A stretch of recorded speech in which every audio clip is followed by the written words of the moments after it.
వెంకీ మామ 75 అంట. 100 years వచ్చేలోపు ఇంకో 25 చేస్తాడేమో. చాలా తక్కువ సినిమాలు చేస్తున్నాడు.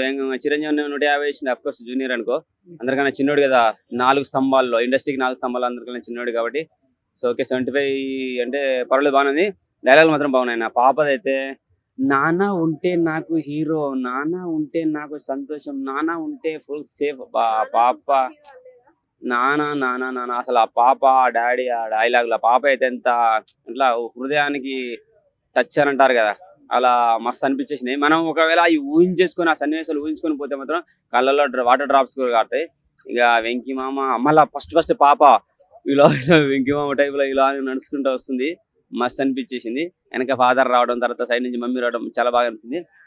వెంకటేష్ గారి డైలాగ్స్ ఉన్న తర్వాత నా తల తీసుకోవాలనుకుంటే ముందు మీ తలలు ఉండాలి కదా అని.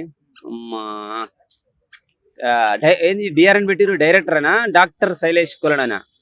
డైరెక్టరా అది కూడా ఉందా? అమ్మ డాక్టర్ డైరెక్టర్ ఏంటంటే ఇంక మరి ఆల్రెడీ రీసెంట్ గా ఏంది నానితో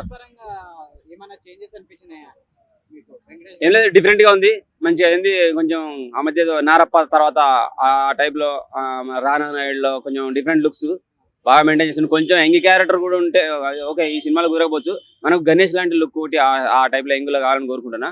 ఈ ట్రైలర్ అయితే చాలా బాగా అనిపించింది, మస్తుంది. మస్తున్నది, మంచిగా రఫాడించేస్తాడు. నారప్ప తర్వాత ఒక మంచి హిట్ కొట్టబోతాడు ఖచ్చితంగా. హీరోయిన్ మనకి ఎక్కువ పరిచయం లేదు కాబట్టి సో శైలేష్ కులను స్టోరీ స్క్రీన్ ప్లే తో కుమ్మేస్తాడు కావచ్చు. వెంకీమా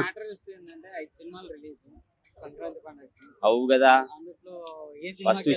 ఫస్ట్ చిన్నోడు వస్తాడు, తెల్లారి పెద్దోడు వస్తాడు, మళ్ళా 3వ రోజు మన్మధుడు వస్తాడు, మళ్ళా తర్వాత హనుమాన్ వస్తుందంట. మరి హనుమాన్ కి హైప్ ఎక్కువ ఉందని అంటున్నారు, హనుమాన్ కి థియేటర్లు దొరకలేవు అంటున్నారు. ఇది న్యాయం కాదు సార్. అందరు కలిసి చిన్న సినిమా అయినా చిన్నోడైనా కనీసం మీరు 25 తీసుకో, 30 తీసేసుకున్నా 390, కనీసం 10 థియేటర్లను ఇచ్చేటట్టు చూడండి. 4 థియేటర్లు ఇస్తారని తెలిసింది. హనుమాన్ సినిమా మన దేశం మొత్తం మీద వ్యాప్తి చెందుతుంది, దాన్ని తగ్గించొద్దని కోరుకున్నా. ఈ సైంధవ్ అయితే ఖచ్చితంగా నాకు తెలిసి సైంధవ్ హనుమాన్ ఈ 2 సినిమాలు హిట్ అయ్యే ఛాన్స్ ఉంటుంది. ఫస్ట్ ఆర్ సెకండ్ లో ఉంటాయి. సో గుంటూరు కారం మహేష్ బాబు, గుంటూరు కారం ఉంది కదా, ఆయన గుంటూరు కొడితే మరి ఇప్పటికే కుర్చీ తర్వాత డైలాగ్ పెట్టి రచ్చ చేస్తాడు అంతా. ఆ ఎవడెవడో బూత్ మాట్లాడతారు. అరే బూత్గా కుర్చీ మడత పెట్టాను అంతవరకు చెప్పిండు. కుర్చీ మడత పెట్టి కూర్చొని లేచి కుర్చీ మడత పెట్టిన తర్వాత ఏం చేస్తారా మీకు తెలియదా? తలకాయలు పనిచేయవా నిజంగా? లేచి మడత పెట్టి ఆ పైట్ సైడ్కి పెడతావు, గోడ కానితో అంటే దానికైనా సపరేట్ స్పేస్ ఉంటే అటు పడుకోబెడతావు. అంతే కుర్చీ మడత పెట్టి ఏం చెప్తావు? నీ కొడుకులు అయితే మనవాడితే అదే చెప్పు, కుర్చీ మడత పెట్టి లేచి కుర్చీ లేచిన తర్వాత పక్క పెట్టి వెళ్ళిపోతారు రా బాబు అని చెప్పు. కుర్చీ మడత పెట్టి ఏం చేస్తారు? కుర్చీ మడత పెట్టి ఏం చేస్తారు? ఏ తాత డైలాగ్ చూస్తే అదే వినపడుతుందా? బూత్ ఆలోచించడం మానేయండి ముందు. బూత్ ఆలోచించడం మానైతే కుర్చీ మడత పెట్టి ఏం చేయాలో తెలుస్తుంది. లేదు నిజంగానే తెలుసుకోవాలనుకుంటే రండి, కుర్చీ తీసుకోవాలంటే కుర్చీ లేచి కూర్చొని కుర్చీ మడత పెట్టి మరి మీ మెడల మీదకి ఏం చేస్తాడో మీకే తెలుస్తుంది.